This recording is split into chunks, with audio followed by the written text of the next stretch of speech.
मैं दुखों में इतना रहता हूँ कि स्माइल ले नहीं पाता, फिर भी कोशिश करता हूँ। गुरुवर बैठे हैं, डॉक्टर साहब बैठे हैं, मैडम बैठी हैं, सबका आशीर्वाद है मुझ पर, आप सभी लोगों का। सर का तो मैं ऋणी हूँ। बचपन बहुत गरीबी में पैदा हुआ हूँ।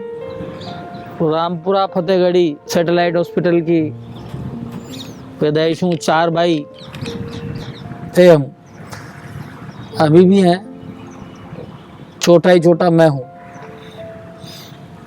मेरे फादर बैंड मास्टर थे और राष्ट्रीय शर्मा बीन बैंड के जो बैकपाइपर बैंड होता था उसके संचालक थे।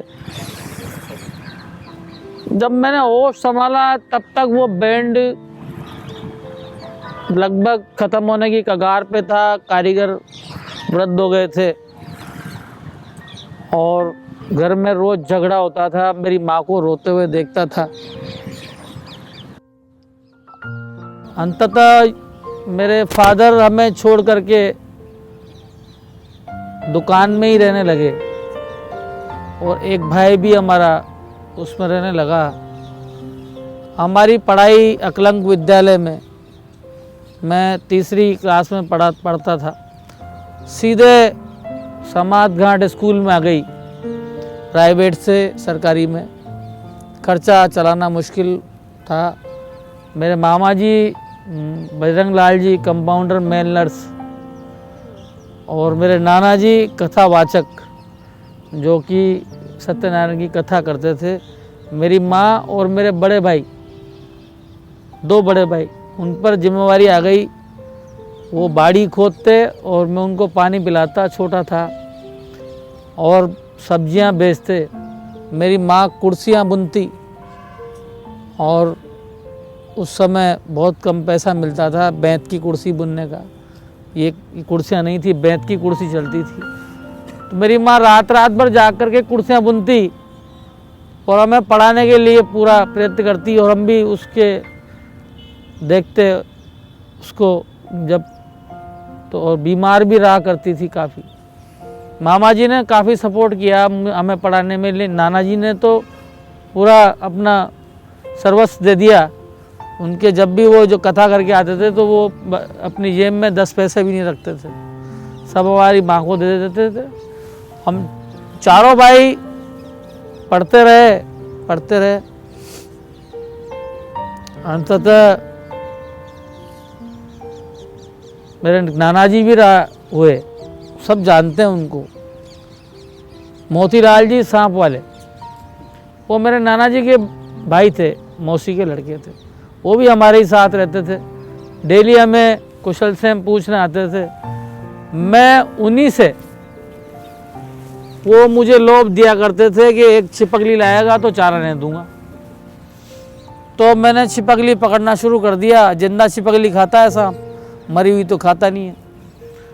तो वो चाराने की छिपकली का लोभ मुझे उनके मटकों तक ले गया। पीवीसी का ज़माना ही नहीं था, उसमें डालने के लिए अलग से मुझे चाराने मिलते थे।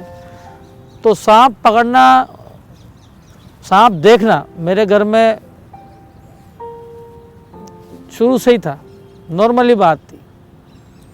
और मेरी माँ जो मेरी गुरु सबसे बड़ी थी, वो तो अभी पिछले 2015 में ही उनका देहांत हुआ और वो मैं डॉक्टर साहब के पास भी उनको दिखाने लाया था रिपोर्ट। हमने दुर्लभ जी तक चारों भाइयों ने कोशिश करी। उस माँ को हमने खो दिया जिस माँ ने हमें चारों भाइयों को पाल करके बड़ा किया। इमोशनल हो जाता हूँ उसकी याद आने के बाद। एक दिन भी ऐसा नहीं गया जो आज तक रोया नहीं। पर ये जो सांप पकड़ने की जहाँ तक बात है, तो मेरे मन में टीस रह गई कि वो जो मोतीलाल जी का जो इतना बड़ा मजमा होता था कि एक बोगी बुक होती थी ट्रेन की और सूरत बड़ोदरा तक वो मजमा लगाया जाता था, आज वो लुप्त कैसे हो गया। उनके 4 बेटे थे, चारों निकम्मे निकल गए। 3 की डेथ हो गई है, 1 बचा है, वो भी शराब पीता है।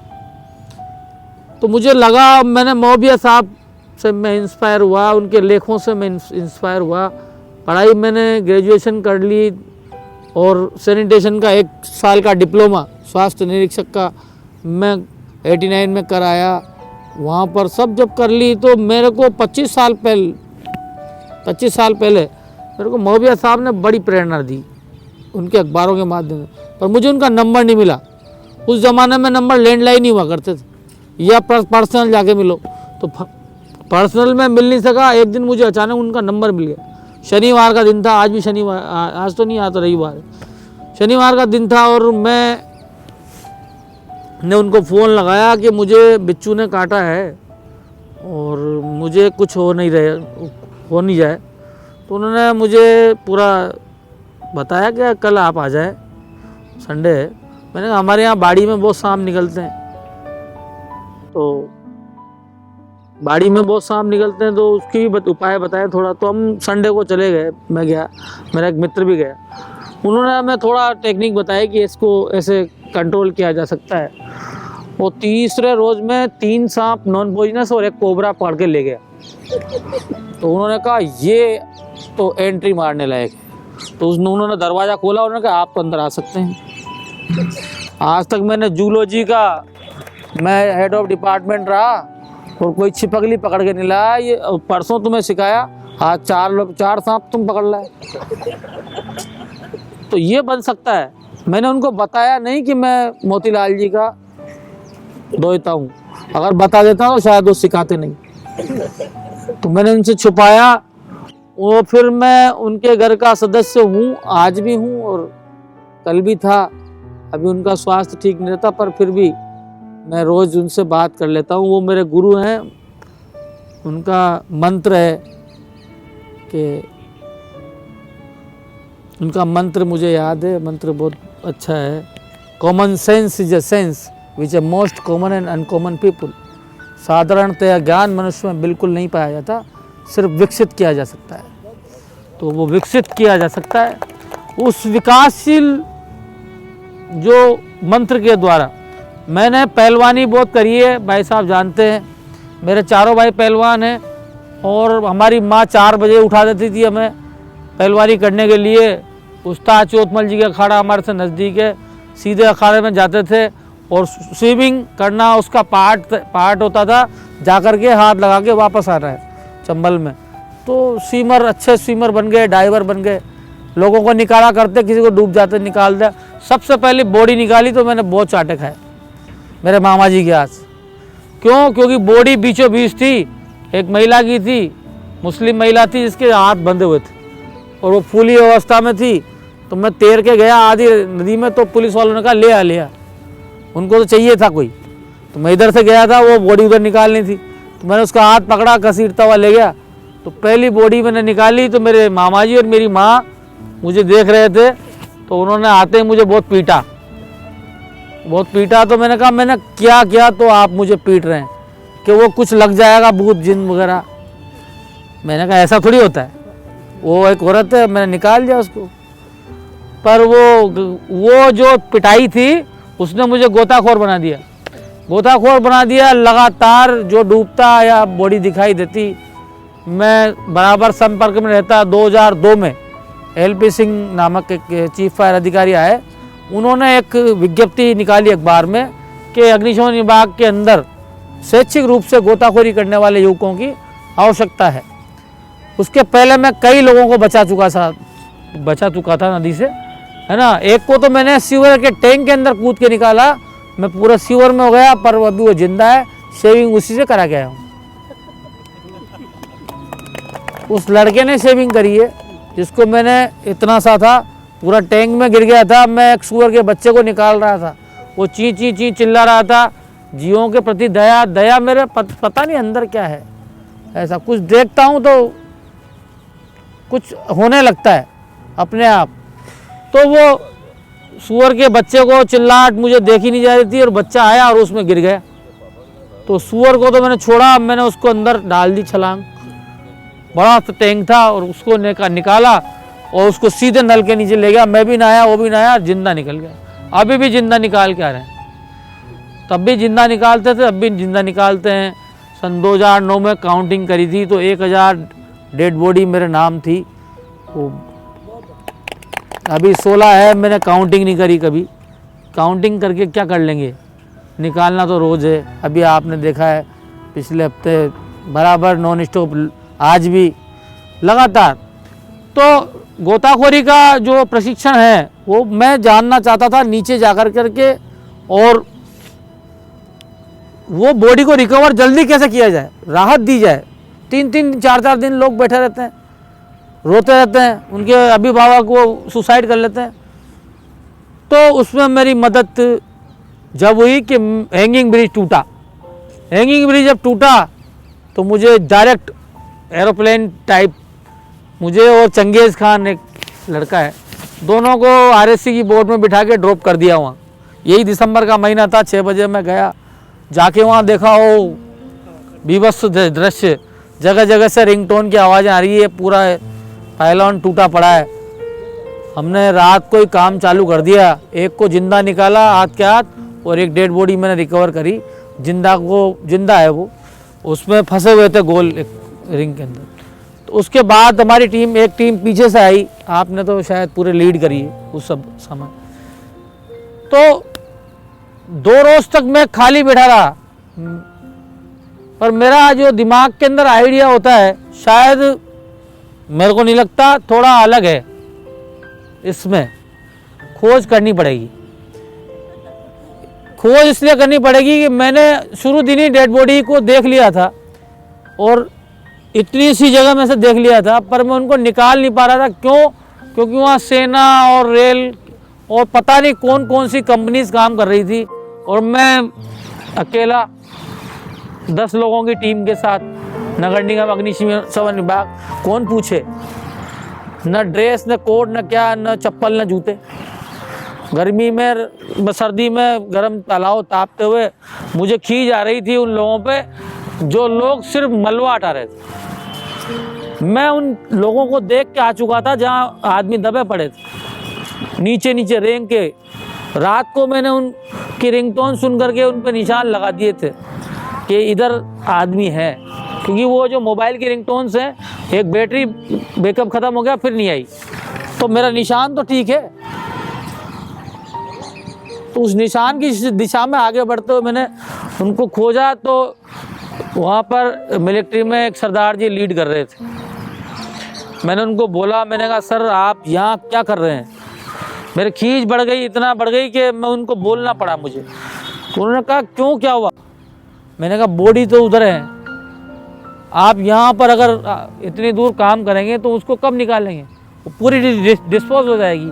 कितने दिन लगाए देंगे आप? 2 दिन तो आपने मलबा ही नहीं हटा अभी तक। तो उसने कहा आप ही बताओ क्या करें, झल्ला है मुझे। मैंने कहा आप मेरी बात अगर मान लें तो आप अभी ये 2 घंटे बाद बॉडी रिकवर कर देंगे। तो उन्होंने मुझे कहा कैसे? तो मैंने उनको ले गया, उनको मैंने सर्च लाइट से बताया अंदर का दृश्य। तो उनका क्वेश्चन ये था कि इस पाइलोन को उठाएंगे कैसे? तब मैंने कहा ना मेरे दिमाग में कुछ अलग चलता है। मैंने कहा हम उठाएंगे क्यों, हम नीचे सुरंग भी तो खोद सकते हैं। और वही हुआ। 2 घंटे बाद 16 डेड बॉडी रिकवर कर दी। तब जाके अखबार में खबर आई कि 16 डेड बॉडी रिकवर करी एक ही दिन में। तो 16 डेड बॉडी रिकवर करते समय मैं जब नीचे लोगों को, मैंने बोलना नहीं चाहिए ये, पर बोलना पड़ता है, दया नहीं रखते। जब लोग दया रखते हैं उस जगह जहाँ दया रखनी चाहिए, आप डॉक्टर हैं, 1 मिनट में पेट चीर देते हैं, है ना? पता नहीं है उस समय, क्योंकि आपको जुनून सवार है उसको ठीक करने का। इसी तरह से मेरे को उस समय दया नहीं आई, और मैंने लोगों को लोहे की आरी से कट किया अंदर और निकाला। फेस उनका ठीक था, इतना गुट्टा अगर जा रहा है तो कोई फ़र्क नहीं पड़ता। दूसरी डेड बॉडीज़ भी रिकवर करनी पड़ती है। तो मैं गोद में आदमी को रख कर के काट रहा था, लेकिन पता नहीं कहाँ से टी रविकांत साहब कलेक्टर थे, वो आ गए। उन्होंने कहा ये क्या हो रहा है? तो मैंने कहा आप ऑप्शन बता दें। उन्होंने कहा ऑप्शन नहीं है। तो मैंने कहा बस मुझे काम करने दें या मुझे हटा दें यहाँ से। उन्होंने दूसरे दिन मिलिट्री और जितने भी ऑर्गेनाइजेशन थे सबको हटा दिया। उन्होंने कहा आरएसी और नगर निगम सिर्फ ये 2 संस्था काम करेगी और बाकी कोई काम नहीं करेगी। ये सिर्फ फोटो खिंचा रहे हैं और काम नहीं कर रहे हैं। अंदर टनल में काम करना, जहाँ भारी भीषण सर्दी में भी इतनी गर्मी लगती थी क्योंकि बड़े बड़े हैलोजन लगाना पड़ते थे, कटर मशीन जिसमें जगह जगह अंदर से घाव गए। अंततः 15 दिन तक मैंने तो घर आया, न मैंने पेस्ट किया, न मैं नहाया, और कंडीशन ये हो गई कि मेरे जूतों में पाँव गए नहीं, कितने मोटे हो गए। रात को डॉक्टर चेकअप करता, दवाएं देता। कलेक्टर साहब ने कहा ये आदमी बीमार नहीं होना चाहिए, क्योंकि ये आदमी बीमार हो गए तो समझ लो बहुत डिले हो जाएगी। 15वें रोज़ पूरा जब ख़त्म किया, उसके बाद मुझे टी रविकांत साहब ने बुलाया और तो उन्होंने कहा यार तुम बहुत अच्छा काम किया, उसके लिए हमें प्रशस्ति पत्र दिलवाया मैडम ने। तो उसके बाद उनकी नज़र मुझ पर गई, उन्होंने मुझे बुलाया जिम में यहाँ। मैंने उनसे कहा, मैं स्कूबा डाइविंग का यहाँ पर लाना चाहता हूँ ताकि जो लोग मरते हैं बहुत सारे, मैं उनको निकाल पाऊँ गहराई में जा कर के। तो उन्होंने कहा इसके लिए उसकी बात चलाई, हर्ष कोठारी साहब को उसका जिम्मा सौंपा। अंततः उन्होंने मुझे यहाँ पर, मेरा 98 kg वेट था, तो उन्होंने मुझे जिम और इसकी फ्री दी, फ्री करवा दिया। तो सुबह 4 बजे से दौड़ लगाता था और लगातार दौड़ता था। जब 6 बजे खुलता था जिम में जाता था, जिम से जैसे छूटता था तो तुरंत ताल पकड़ लेता था। लगातार 4 बजे से और 11 बजे तक एक्सरसाइज।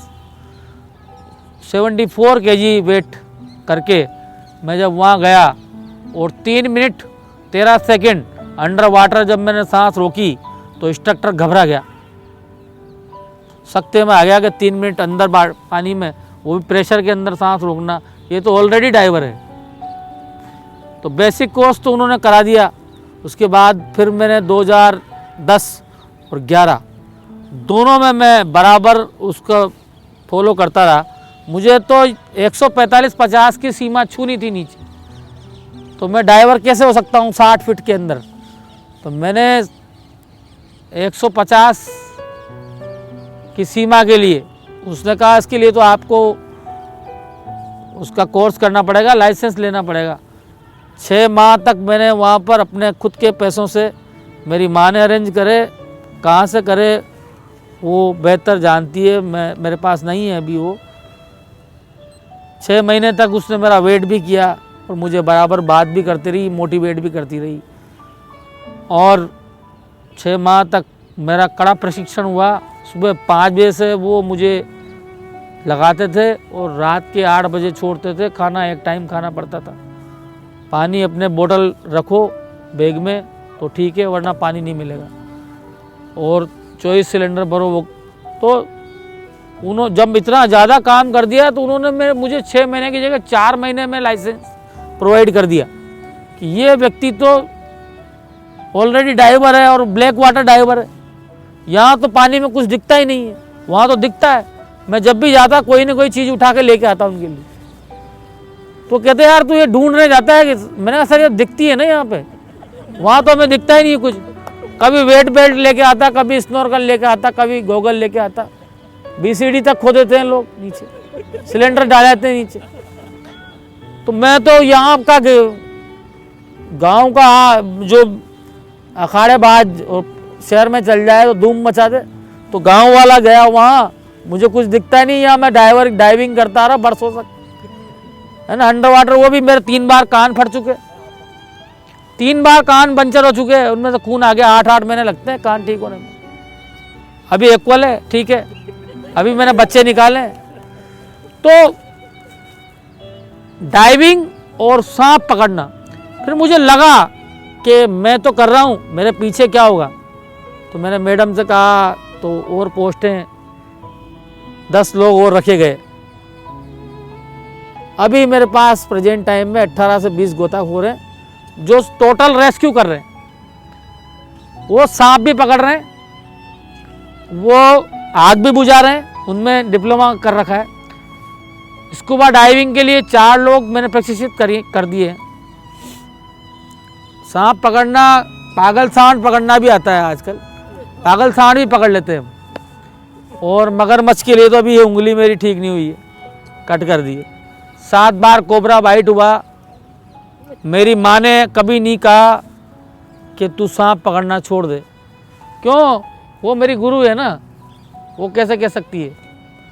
उसने तो जब भी किसी ने क्वेश्चन पूछा उससे कि क्या ये तुम्हारे बच्चे को ये इतना खतरनाक काम कर रहा है तो तुम मना क्यों नहीं करते हो, तो मेरी माँ का जवाब होता था कि क्या जेब काट रहा है क्या? अच्छा काम कर रहा है, अभी 3 और हैं, अगर इसको कुछ हो जाएगा तो कोई बात नहीं है, 3 को और मैं तैयार है मेरे लिए। मेरी माँ बहुत उसका मैं कुछ वर्णन कर नहीं सकता शब्दों में। माँ गुरु थी और गुरु रहेगी। मेरी माँ ने मुझे सबसे बड़ी चीज़ तो ये दी कि मुझे निडर बनाया। किसी से डरने का कोई मतलब नहीं बनता। दूसरा, हमेशा जब भी मुझे आर्थिक परेशानी होती तो चुपचाप जेब में पैसे रख देती थी। 2002 से 2007 तक निःशुल्क सेवा की, निःशुल्क डेड बॉडी निकाली, निःशुल्क 25 सालों से आज तक मैंने कभी किसी से पैसा लिया नहीं है सांप पकड़ने का। क्यों नहीं लिया? इसका क्वेश्चन किसी ने मुझसे पूछ लिया, कहाँ से लाते हो? मैंने कहा उस जगह से लाता हूँ जहाँ 2 कार खड़ी हो, 4 व्हीलर। वो कहता है क्या दें? तो मैं कहता हूँ पेट्रोल डला दो मेरी गाड़ी में, 7 दिन चल जाएगा। मुझे तो सांप पकड़ना है।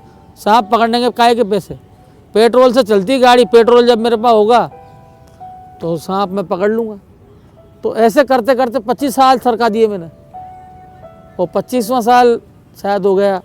मेरे गुरु मोहबिया साहब ने मुझे ट्रीटमेंट के बारे में बहुत कुछ सिखाया, सांप से बचने का। इसलिए मैं 7 बार कोबरा बाइट, 6 बार कोबरा बाइट और 1 बार रसल वाइपर बाइट का शिकार हुआ। मेरी उंगलियां इस हाथ की सिर्फ ये उंगली सेफ है, बाकी उंगलियां सब डैमेज है। और इसमें ये इंडेक्स फिंगर भी ख़राब है। 4 उंगलियां, 1 अंगूठा मेरा ख़राब हो चुका है अभी तक।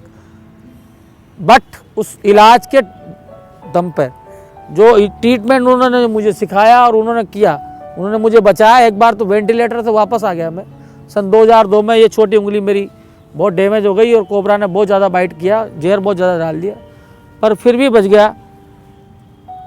विल पावर बढ़िया होना चाहिए बचने की।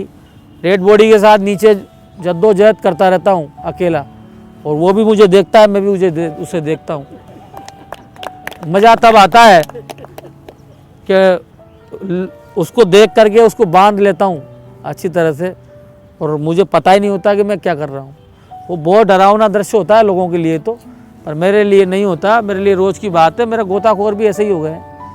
अभी डेड बॉडी निकाली और कह देते हैं भाई साहब भूख लग रही है, तो मैंने कहा खाना खाओ ना जाके हाथ धो करके। तो कुल मिलाकर के रेशो बढ़ता जा रहा है। मेरा तो उद्देश्य यही है कि अब नगर निगम में पानी बहुत ज़्यादा है कोटा में, तो नगर निगम की टीम को काफ़ी मजबूत किया जाए। और जो रेस्क्यू टीम को, कल भी देखो वो जो 60 फीट पे झूला अटक गया तो तत्काल निकाल लिया। ये ज़रूरी है इस शहर के लिए। ये हादसों का शहर है। ये यहाँ सीढ़ियाँ टूटती, कभी गेपरनाथ की, कभी बंवरकुंज में आदमी बह जाते हैं। मैडम तो ने तो दौरा किया है, साथ देखा है कि बंवरकुंज कैसा आता है। मैंने बिल्कुल वीडियो बनाई है हमने। अचानक आते हुए भी हमने देखा है, अचानक आते हुए, मतलब अमेजिन, वो दृश्य देख नहीं सकते, हमने वीडियो बनाई उसकी, हम साथ थे। तो कुल मिलाकर के सूखा है और वो अचानक 4 फीट से ऊपर हो गया। ऐसा दिख रहा है कि वो आ रहा है, बट वो आप निकल नहीं सकते, भाग भी नहीं सकते। तो वो दृश्य हो जाते हैं। यहाँ पर हादसों का शहर है कोटा। कभी कोई 11 kV पे चढ़ जाता है, कभी टंकी पे चढ़ता है। मरने का तो यहाँ सिलसिला रोज़ है। अभी बचाया है तो उसको शराब के नशे में है, वो उसको पुलिस के हवाला किया है।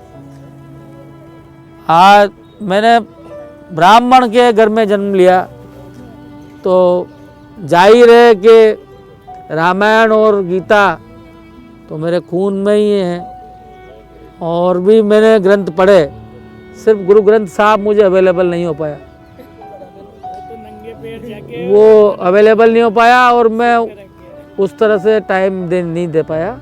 पर मैं उनकी कई सारी चीज़ें पढ़ लेता हूँ। तो ये मैंने कुरान भी पढ़ी, बाइबल के दोनों भाग पढ़े हैं। और उस पढ़ने के वजह से निरंतर पढ़ने का क्रम अभी भी जारी है, पढ़ता मैं ज़रूर हूँ। तो घर में धार्मिक माहौल होने के कारण मैंने ये ग्रंथ पढ़े और सबसे ज़्यादा प्रेरित किया मुझे आचार्य रजनीश ने। आचार्य रजनीश ने जो बातें लिखी है दर्शन शास्त्र की, शायद मुझे याद है ठीक से कि आज उनका जन्म दिवस है। मैं इतना ध्यान देता नहीं, पर उनकी जो दर्शन शास्त्र की किताबें हैं वो पढ़ी मैंने, उसने मेरा दिमाग को हिलाया। इसलिए हिलाया कि तो शरीर है, रोज रोज अंगदान करते होते जाएंगे, कोई प्रॉब्लम नहीं है। अंगदान प्रोग्राम है, 5 अंगदान हो चुके हैं, जीते जी अंगदान करने का मजा ही कुछ और है। मरणोपरांत किया तो क्या किया, पता नहीं कौन सा या अंग खराब हो तो ले ही नहीं कोई। अभी जीते जी अंगदान करने के लिए मेरा मानना है कि मैं अब बंद करूं, क्योंकि आगे भी लोग हैं, क्योंकि मैं बोलता चला जाऊंगा, क्योंकि मेरे पास बोलने के लिए बहुत कुछ है। अभी 15 लोग से 18 लोग के बीच की टीम है, काफ़ी अच्छा काम कर रहे हैं। आप लोगों से निवेदन है कि इनको मोटिवेट करते रहें। इनके पास वाहनों की और संसाधनों की काफ़ी कमी है, आप हमें संसाधन प्रोवाइड कराएं। रात और दिन हम कोटा शहर की सुरक्षा में तत्पर हैं और रहेंगे, ये मेरा आपसे दावा है। आखिरी में मैं 2 शब्द बोलूँगा, आचार्य रजनीश के हैं। आदमी है तो उठो, कुछ कर दिखाओ। आदमी हो तो उठो, कुछ कर दिखाओ। आदमी के काम आओ, है ना। आदमी हो तो कुछ उठो, कुछ कर दिखाओ। श्रमिक हो तो कुछ कर दिखाओ। श्रमिक है तो जय तिलक भी उसके लिए है। जो श्रमिक है तो जय तिलक भी उसके लिए ही है। उठो, कुछ कर दिखाओ।